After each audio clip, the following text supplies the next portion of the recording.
All right, so here's some what goes on in my mind about how to deal with things. This is a big one, and I know a lot of people's hearts are broken right now because this cold's coming and it's going to wipe us a lot of stuff out. Um, I've learned a lot of lessons on this property since being here. I've had some very odd experiences. I've had some weird metaphysical stuff happen here, stuff that I wish I could explain it. Most of you probably wouldn't believe me anyway. But the lessons that I've learned here are to accept, just accept it, let it go. And what is the next step? How do I move forward? What is my, how can I be productive out of this? Every single thing that I experience is an opportunity. So, this cold that's coming, that's surely going to wipe out a bunch of plants, is an opportunity. What's it an opportunity for? For growth, for change, for me to adjust some things, for me to plant some things that I'm having success with and have more success with. The things that survive this freeze, I'm going to double, triple, and quadruple those plantings.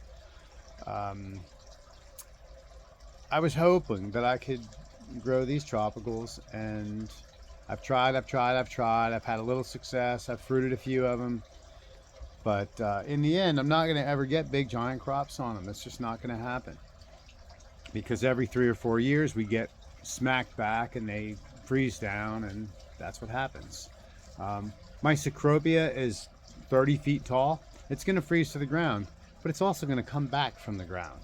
So that plant's cool. Ice cream bean is going to do the same thing. It's probably going to freeze all the way to the ground, but then it's going to come back from the ground. But grafted plants, it's over. Unless you're covering the graft, that's, of course we could do that.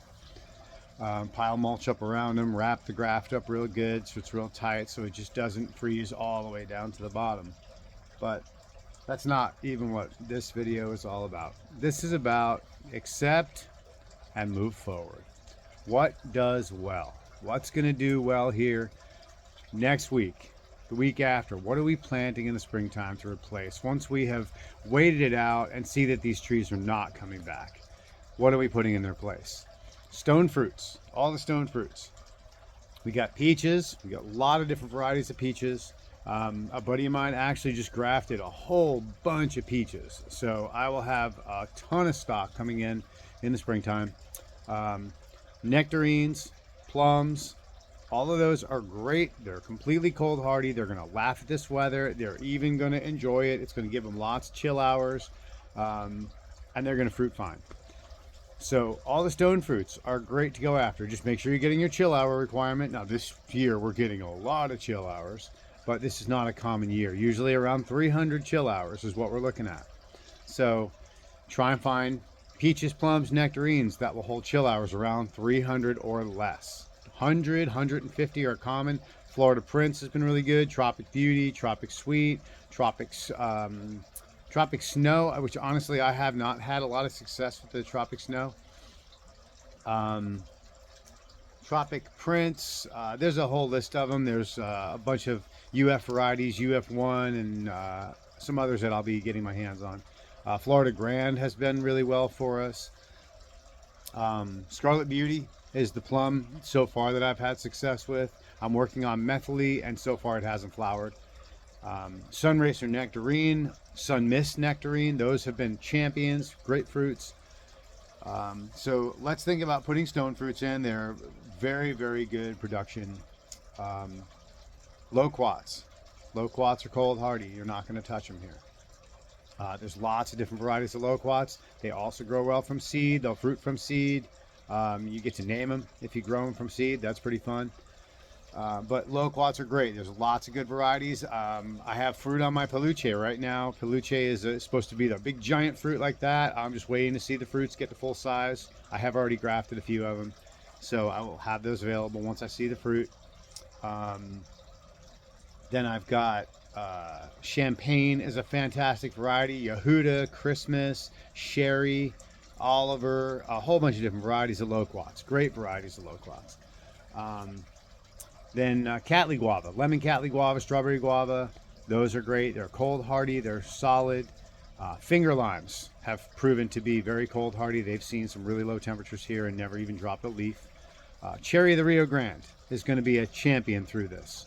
That's going to stand just fine. Avocados right now I'm seeing fantastic. Brogdon and bacon are showing zero damage. Some of the others are okay. Chuckhead has some damage. I imagine it's going to get more damage this weekend, but I don't expect bacon or Brogdon or Fantastic to take any damage at all. So those are the avocados that I'm going to move forward with. I'm just going to probably graft a bunch more of each and set them up and roll with those avocados. Pomegranate, my Vietnamese red pomegranates, which I have a lot of available. Those have been fine. They'll take the cold just fine. They're not going to have an issue. They fruit well. They don't have the fungal issues. Then we're looking at mulberries, the entire family. And there is a huge, huge family of mulberries that are, they're all cold hardy. I had a mulberry in New York when I was growing up. So those are great ones to grow. There's a whole string. I mean, there's so many different mulberries. And the only one I would avoid is the dwarf everbearing. The fruits are really small. They're kind of ratty. They're very nematode susceptible. It's just not a very good plant to put in. Not impressed with that one. But the world's best, Shangri-La, Tice, Pakistani, Himalayan red, Skinner, which I just got my hands on, got planted this year. My white is really great. I love that fruit. But there's more. I'm going to be getting a lot more. I just put in a pink. I have an Australian turkey. A few others that are going to go in. There's a green up front. That one needs to be grafted, but that's a really nice fruit. So there's a list of a bunch of plants to look forward to think about where you're going to put them, how you're going to set them all up, how you're going to rebuild these gardens, because that's the optimism side of this. Is we now get to rebuild our gardens. We get fresh starts and fresh new beginnings, and no worry about the future, about things dying on us from the cold, because all of these things are going to be completely cold hardy.